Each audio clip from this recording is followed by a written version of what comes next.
Hello दोस्तों, मैं आप सभी लोगों का हार्दिक स्वागत करता हूँ मेरी इस यूट्यूब चैनल में। ये वीडियो स्पेशली में मास्टर ऑफ फार्मेसी के जो भी स्टूडेंट्स हैं और वो पोस्ट ग्रेजुएशन में एडमिशन लेना चाहते हैं तो उनके लिए ये वीडियो बहुत ही इंपॉर्टेंट रहेगा। तो प्लीज़ फ्रेंड्स, अगर आप मेरी इस यूट्यूब चैनल में नए हो तो सब्सक्राइब करके मुझे थोड़ा सा सपोर्ट दिखाइए। तो चलिए फ्रेंड्स, वीडियो में आगे बढ़ते हैं। तो फ्रेंड्स, आज की ये वीडियो में अगर हम देखेंगे तो सबसे पहले ये एसीपीसी के डैशबोर्ड पे इंपॉर्टेंट इंस्ट्रक्शन दिए गए हैं। जैसे कि हमको पता है कि भाई यस्टरडे से ये प्रोसीजर जो है वो चालू हो गई है आपकी एडमिशन की। ठीक है। और फिर यहाँ पे स्टेप्स ऑफ रजिस्ट्रेशन, अब कैसे आपको रजिस्ट्रेशन करना है एमफार्म के लिए। अगर आपने जीपीएटी नहीं दी है तो आपको देनी पड़ेगी पीजीसीईटी। ठीक है। तो वो पीजीसीईटी का रजिस्ट्रेशन कैसे करना है तो वो मैंने उसके रिगार्डिंग वीडियो ऑलरेडी बनाया दिया है। ठीक है। तो वो रजिस्ट्रेशन में मैंने कंप्लीट किया है कि अगर कोई एमईएम टेक वाले भी स्टूडेंट्स है तो उनको भी पीजीसीईटी की एग्जाम आती है। ठीक है। अगर उन्होंने गेट क्वालिफाई नहीं की है तो उनको पीजीसीटी एग्जाम आती है, तो उनका रजिस्ट्रेशन कैसे करना है तो वो वीडियो मैंने कंबाइन किया था। ठीक है। इवन दो जो कोई एमबीए एमसीए वाले स्टूडेंट्स है तो ये तीनों ही टाइप के कोर्स का वीडियो मैंने वो स्टेप्स फॉर रजिस्ट्रेशन के लिए बनाया हुआ है। ठीक है। तो इन तीनों चारों कोर्स के लिए एक ही वीडियो है क्योंकि सेम प्रोसीजर रहती है इस वजह से। ठीक है। तो वो वीडियो आप जरूर देख लेना। अगर आपने जीपीएटी भी दी है तो भी ये वीडियो इंपॉर्टेंट है। अगर आप पीजीसीटी अब आगे एमफार्म के एडमिशन के लिए देना चाहते हो तो भी ये वीडियो बहुत ही इंपॉर्टेंट रहेगा, क्योंकि इसके बगैर आप कुछ नहीं कर सकते। आज की ये वीडियो में हम देखेंगे कि भाई ये जो डेजिग्नेटेड साइबर स्पेस सेंटर है तो वो क्या है, और प्रोविजनल की डेट्स जो स्पेशली एमफार्म कोर्स के लिए है तो वो क्या है हम डिस्कस करेंगे। ठीक है। फिर आगे जैसे पीजीसीटी का सिलेबस, अब देखो एमफार्म वाले स्टूडेंट्स के लिए पीजीसीटी का सिलेबस क्या है तो उसके रिगार्डिंग भी मैंने वीडियो ऑलरेडी बनाया है। तो अगर आपको नहीं पता तो कोई बात नहीं, मैं ये पीजीसीटी का सिलेबस के रिगार्डिंग वीडियो जो मैंने बनाया है उसकी लिंक आपको डिस्क्रिप्शन बॉक्स में डाल दूंगा और वहां आपको पीजीसीटी का सिलेबस का पीडीएफ का फॉर्मेट भी मिल जाएगा उस वीडियो में। ठीक है। और फिर प्रोविजनल लिस्ट ऑफ इंस्टीट्यूट, अब जो भी एमफार्म वाले स्टूडेंट्स है तो डोंट वरी, मैं इसका वीडियो बनाऊंगा, लिंक उसकी आपको डिस्क्रिप्शन बॉक्स में मिल जाएगी। ठीक है। फिर नोटिस, अब यहाँ पे नोटिस में प्रोविजनल की डेट्स यहाँ पे जो मेंशन की गई है वो आज हम इस वीडियो में डिस्कस करेंगे। और फिर एडवर्टाइजमेंट एमई एमटेक एमफार्म, तो ये आप चाहो तो रीड कर सकते हो बट डोंट वरी, इस वीडियो में हम प्रोविजनल की डेट्स जो डिस्कस करेंगे वो ही इंपॉर्टेंट है, वो इसमें कवर हो जाएगा। तो आपको एडवर्टाइजमेंट देखने की कोई आवश्यकता नहीं है।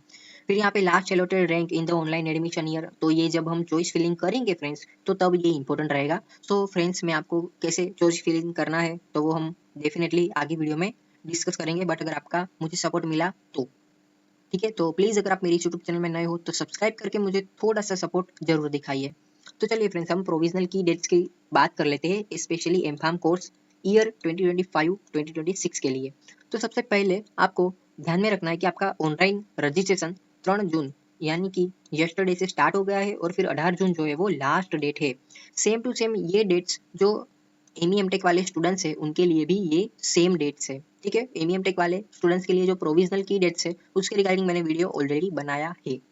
फिर यहाँ पे last date to submit online registration and uploading requisite documents and payment of registration fee, तो ये भी डेट 18 जून है।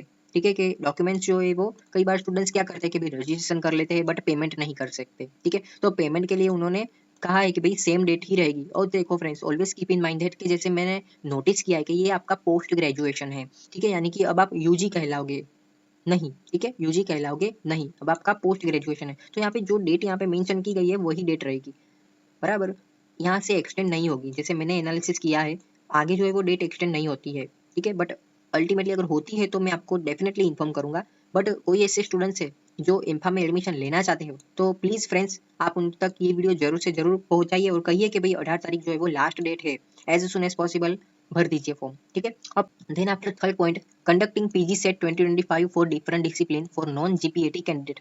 अब जिन्होंने जीपीएटी नहीं दी है तो वो पीजीसीईटी के थ्रू एडमिशन ले सकते हैं। ठीक है। तो यहाँ पे देखो फ्रेंड्स, आपको टेंशन नहीं लेना है, पीजी सेट एग्जाम बहुत ही इजी रहती है। ठीक है। जैसे आप नॉन जीपीएटी का आपने जो सिलेबस देखा होगा उसके हिसाब से ही रहती है, तो आपको इतना टेंशन नहीं लेना है। तो देखो ये पीजीसीटी कब कंडक्ट होगी तो 5 जुलाई से लेकर 6 जुलाई के बीच में कंडक्ट होगी। और जैसे मैंने एनालिसिस किया है फ्रेंड्स, आपको जो सेंटर चाहिए वो आपको मिल जाता है। ठीक है। और ये एग्जाम शनि रवि के बीच में ही कंडक्ट होती है। ठीक है। उसके बाद लास्ट ऑप्शन 4 नंबर का वो है सबमिशन और अपलोडिंग पेंडिंग डॉक्यूमेंट्स। अब यहाँ पे पेंडिंग डॉक्यूमेंट्स अगेन सबमिशन करने को क्यों बोला है, बराबर। तो ऑलवेज कीप इन माइंड कि कई बार कोई स्टूडेंट जो है वो फेल हो जाते हैं। ठीक है। सेमेस्टर 5 में 6 में तो कोई भी एक में बैकलॉग आ जाती है, तो उस केस में वो कुछ डॉक्यूमेंट्स अपलोड नहीं कर सकते। सो यहाँ पे एसीपीसी जो है वो चांस देता है कि कोई ऐसे स्टूडेंट है तो वो अपने डॉक्यूमेंट जो है वो अपलोड कर सकता है अप टू 8 जुलाई तक। ठीक है। अब जैसे मैंने नोटिस किया है कि जीपीईटी का अभी तक रिजल्ट नहीं आया है, ठीक है। तो उस केस में अगर किसी स्टूडेंट्स को जीपीईटी का रिजल्ट ये 8 जुलाई से पहले आ जाता है, ठीक है, तो वो यहाँ पे वो डॉक्यूमेंट अपलोड कर सकता है, ठीक है। तो इस वजह से यहाँ पे एसीपीसी ने एक अच्छा पॉइंट यहाँ पे डाला है कि सबमिशन और uploading of pending documents if any, ठीक है। उसके बाद 5th नंबर का पॉइंट क्या है कि declaration of provisional merit list based on GPAT GATE PGCET marks, यानी कि आपने जो पीजीसीटी की दी एग्जाम बराबर, तो उसका रिजल्ट कब आएगा, तो वो आएगा 22 जुलाई को, ठीक है। सो अब यहाँ पे 22 जुलाई को रिजल्ट भी आ जाएगा और सेकंड थिंग के प्रोविजनल मेरिट लिस्ट भी आ जाएगा कि कौन कौन स्टूडेंट्स कोई पर्टिकुलर कॉलेज में एडमिशन अगर लेना चाहते हैं तो उसका मेरिट लिस्ट उस स्टूडेंट्स का क्या रहेगा बेस्ड ऑन पीजीसीटी मार्क्स, ठीक है। या तो फिर अगर किन्होंने जीपीएटी दी है बराबर, अगर किसी ने गेट दी है तो उनका एक अलग ही नंबर बनेगा, और जिन्होंने जीपीएटी दी है, जिन्होंने गेट एग्जाम दी है, तो उनको सबसे पहली प्रायोरिटी दी जाती है, उसके बाद पीजीसीटी वाले स्टूडेंट्स को प्रायोरिटी दी जाती है, ये बात ध्यान में रखना, ठीक है। और उसके बाद आता है चॉइस फिलिंग 6 नंबर का पॉइंट, बट ये स्पेशली मॉक राउंड के लिए है। मॉक राउंड यानी कि one type of trial round friends, ठीक है।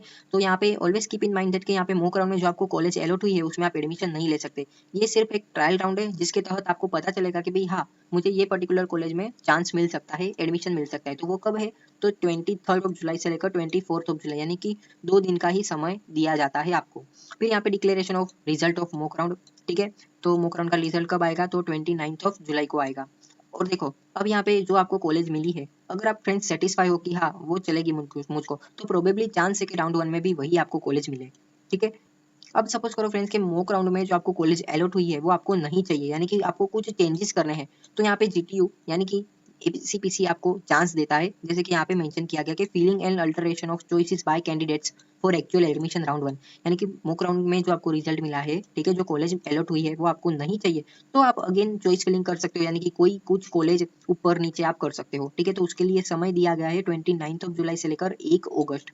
फिर declaration of allotment list of round 1, यानी कि उसके बाद जो अलॉटमेंट एक्चुअल में होगा, ठीक है, तो राउंड 1 का रिजल्ट आएगा 5 अगस्त को, ठीक है फ्रेंड्स। उसके बाद देखो deposition of token fees through online payment mode. अब देखो फ्रेंड्स, आपको जो कॉलेज अलॉट हुई है, ठीक है, राउंड 1 में, अगर आप कंफर्म हो कि हाँ यार मुझे जो कॉलेज मिली है वो मुझे चलेगी, तो आप उनको तब आप उनको रजिस्ट्रेशन करना पड़ेगा, ऑनलाइन पेमेंट करना पड़ेगा, ठीक है। वो भी स्टेप्स रजिस्ट्रेशन के स्टेप में ही आपको करना है, ऑनलाइन ही करना है, ठीक है। तो उसकी डेट जो दी गई है 5 अगस्त से लेकर 10 अगस्त। अब कंसीडर करो फ्रेंड्स के जो आपको जो राउंड 1 में कॉलेज मिली है तो वो आपको नहीं चाहिए, ठीक है, कि भाई नहीं यार मुझे वो नहीं चाहिए, तो आप एडमिशन जो है वो कैंसिल भी कर सकते हो, ठीक है। बट मेरा सजेशन रहेगा कि अगर आप राउंड 1 में जो भी कॉलेज मिली है तो वो उसमें आप एडमिशन कंफर्म करा लीजिए, क्योंकि राउंड 1 के बाद जो राउंड 2 में मिलेगा तो वो कॉलेज मिलेगी ना मिलेगी राम जाने, बराबर। तो दैट्स वाई अगर आप चाहते हो तो उसमें एडमिशन के लिए आप पेमेंट कर सकते हो, ठीक है। अगर आप एक बार पेमेंट कंफर्म कर लोगे, उसके बाद आपकी वो सीट वो पर्टिकुलर कॉलेज में जो राउंड 1 में आपका एडमिशन मिला है तो वो कंफर्म हो जाएगी, ठीक है। अगर आप कैंसिल भी करना चाहते हो, अगर आप कैंसिल नहीं भी करोगे, ठीक है, तो वो ऑटोमेटिकली फिर कैंसिल हो जाएगा अगर आपने पेमेंट नहीं किया होगा तो, ठीक है। फिर जिन्होंने राउंड 1 में जो कॉलेज मिली है उनका एकेडमिक टर्म जो है वो स्टार्ट हो जाएगा 11 अगस्त से। बट जैसे मैंने एनालिसिस किया है कि यहाँ पे भले ही 11 अगस्त मेंशन की गई है, बट जब तक कि एडमिशन की पूरी प्रोसीजर नहीं होती है तब तक वो एकेडमिक टर्म जो है कॉलेज वाले चालू नहीं करते। But ultimately it's totally depends on institute, ठीक है। फिर आफ्टर दैट कोई online display of vacancy after round 1। अब राउंड 1 के बाद जो कोई कॉलेज में जितनी जितनी सीटें अवेलेबल है तो उसका एक वैकेंसी का फॉर्मेट आएगा पीडीएफ का, तो वो कब आएगा, वो आएगा 11 अगस्त, ठीक है। सो आपको पता चलेगा कि कोई पर्टिकुलर कॉलेज है तो उसमें अभी तक कितनी सीट वैकेंट है, ठीक है। सो आप जो है वो राउंड 2 में भी सेम जैसा आपने राउंड 1 के लिए किया था चॉइस फिलिंग, तो वो आप कर सकते हो, ठीक है। सो उसकी डेट है 12 अगस्त से लेकर 13 अगस्त, यानी कि 2 दिन का ही समय है। फिर राउंड 2 का भी रिजल्ट आ जाएगा 18 अगस्त को। अब देखो जो भी कैंडिडेट को राउंड 2 में जो कॉलेज अलॉट हुई है, तो अगर वो एडमिशन कंफर्म कर लेता है, अगर आप उसमें पेमेंट कर लेते हो तो आपका एडमिशन कंफर्म हो जाएगा। उसके रिगार्डिंग जो डेट दी गई है 20 अगस्त है। अब सपोज करो कोई ऐसे स्टूडेंट है जिनको राउंड 2 में जो कॉलेज मिली है वो उनको नहीं चाहिए, तो अगेन वो कैंसिल भी कर सकते हो। और फिर आफ्टर दैट राउंड 2 के बाद क्या होगा कि भाई जैसे राउंड 1 में हुआ था, ठीक है, online display of vacancy after round 2, round 2 के बाद जो भी कॉलेज में जितनी सीट है अभी बाकी, तो उसके रिगार्डिंग एक पीडीएफ जनरेट होगा, वो होगा 22 अगस्त को। राउंड 2 के बाद ऐसी जो कोई भी कॉलेज है जिनको सीट अभी बाकी है, तो वहां आप जाके ऑफलाइन एडमिशन ले सकते हैं। अब कोई ऐसे स्टूडेंट्स है जिन्होंने पीजीसीटी दे दी बट उन्होंने राउंड 1 में भी एडमिशन नहीं लिया, राउंड 2 में भी एडमिशन नहीं लिया, तो ऐसे कैंडिडेट आप डायरेक्ट राउंड 2 में जो कॉलेज वैकेंसी है, बराबर, जो कॉलेज में वैकेंसी है, सीट अभी बाकी, उसमें डायरेक्ट आप ऑफलाइन भी एडमिशन ले सकते हो। ठीक है, तो आई जस्ट होप फ्रेंड्स के ये प्रोविजनल की डेट्स के रिगार्डिंग जो ये इंपॉर्टेंट वीडियो था आपको पता चल गया होगा फॉर एमफार्म स्टूडेंट्स। बट अगर आपके माइंड में कोई भी डाउट है, कोई भी क्वेश्चन है, तो आप मुझे कमेंट कर सकते हो, या तो फिर आप मुझे पर्सनली इंस्टाग्राम पे भी मुझे मैसेज कर सकते हो। ठीक है, उसके बाद फ्रेंड्स एमफार्म स्टूडेंट्स के लिए प्रोविजनल लिस्ट ऑफ इंस्टीट्यूट क्या है, हम कैसे चॉइस फिलिंग कर रहे हैं, वो भी हम आगे वीडियो में डेफिनेटली देखेंगे। ठीक है, और यहाँ पे list of cyber space centre हम थोड़ा सा डिस्कस कर लेते हैं फ्रेंड्स। तो देखो, बहुत सारे स्टूडेंट्स के पास क्या है कि प्रॉपर इंटरनेट की सुविधा नहीं रहती है। ठीक है, प्रॉपर उनके लिए मोबाइल या डेस्कटॉप की भी सुविधा नहीं रहती है। तो इस कंडीशन में एसीपीसी ने क्या किया है कि यहाँ पे जोन वाइज कॉलेज अलॉट की गई है। जैसे कि सबसे पहले सेंट्रल जोन में कौन सा जोन आ गया, तो अहमदाबाद आ गया, गांधीनगर आ गया, भावनगर आ गया। ठीक है, तो इसमें जो भी कॉलेज यहाँ पे मेंशन की गई है, तो यहाँ पे आप जाके आप अपनी ये जो एमफार्म की प्रोसीजर है, स्टेप्स है, बराबर, तो उनको फॉलो कर सकते हो। यानी कि इस पर्टिकुलर कॉलेज में जाके आप रजिस्ट्रेशन कर सकते हो। ठीक है, फिर यहाँ पे सेंट्रल जोन 2 में आनंद, दाहोद, पंचमहाल, वडोदरा, तो ये सब कॉलेज की लिस्ट है। डोंट वरी फ्रेंड्स, मैं ये पीडीएफ का लिंक आपको डिस्क्रिप्शन बॉक्स में डाल देता हूँ, सो आपको टेंशन नहीं लेना। फिर नॉर्थ जोन में अमरावती, सॉरी, अरवली, बनासकांठा, महसाणा, पाटन, सिद्धपुर, साबरकांठा, तो यहाँ पे जो भी कॉलेज मेंशन की गई है वहां पे जाके आप अपना एडमिशन का फॉर्म भर सकते हो। ठीक है, आप रजिस्ट्रेशन कर सकते हो। फिर साउथ जोन में आ गया भरूच, सूरत, वलसाड़। ठीक है, तो इसमें बहुत सारी कॉलेज मेंशन की गई है। फिर सौराष्ट्र जोन में राजकोट, जूनागढ़, कच्छ, मोरबी, ये सब आ गया। इसे कुल टोटल 61 कॉलेज है। आप अपने घर में, जिस घर में रहते हो उसके नियर बाय जो भी कॉलेज है, वहां पे जाके आप एडमिशन करवा सकते हो, यानी कि एडमिशन का रजिस्ट्रेशन करवा सकते हो। ठीक है, तो फ्रेंड्स आई जस्ट होप के ये प्रोसीजर क्या था आपको पता चल गया होगा। प्लीज अगर आप मेरी यूट्यूब चैनल में नए हो तो सब्सक्राइब करके मुझे थोड़ा सा सपोर्ट जरूर दिखाइए। तो मिलते हैं ऐसी ही अगली वाली हेल्पफुल वीडियो में, तब तक के लिए बाय बाय।